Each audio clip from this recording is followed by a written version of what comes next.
नमस्कार। आज हम इस बारे में बात करेंगे कि क्या ज़रूरी है कि हम जब कोर्ट की कार्रवाई देखते हैं, चाहे सिविल ट्रायल हो या क्रिमिनल ट्रायल हो, तो क्यों ज़रूरी होता है कि हर चीज़ जो आपकी प्रोसीडिंग्स या कार्रवाई का हिस्सा होता है, उसे रिकॉर्ड में लाना ज़रूरी होता है। यानी कि रिटन रिकॉर्ड होना चाहिए हर एक प्रोसीडिंग का। कई बार क्या होता है कि लोग ओरल सबमिशंस देते हैं, बहुत सारी चीज़ों में ओरली जज को अप्राइज़ करते हैं या जज को बताते हैं चीज़ों के बारे में। लेकिन जब फैसले की घड़ी आती है, यानी कि जजमेंट होता है, सिविल ट्रायल हो या क्रिमिनल ट्रायल हो, तो जज जो फैसला देता है वो फैसला उस आधार पे देता है कि रिकॉर्ड में क्या है।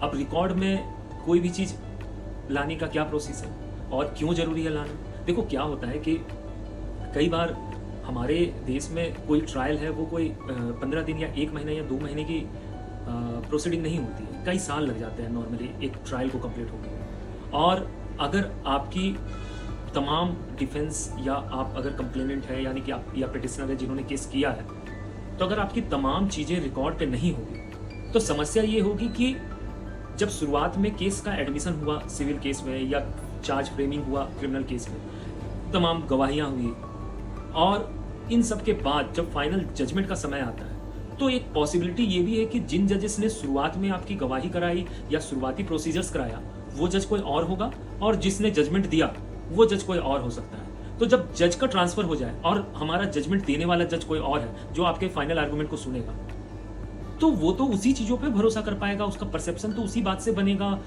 जो रिकॉर्ड में है। यानी कि जज की अवधारणा पूरी तरह से जो चीजें रिकॉर्ड में होती है उसी को लेकर बनती है। इसलिए हमें किसी भी क्रिमिनल केस हो या सिविल केस हो, कोशिश ये करनी चाहिए कि जो भी हमारा दलील है, हमारा डॉक्यूमेंट है, वो सब कुछ रिकॉर्ड पे आ जाए। धन्यवाद।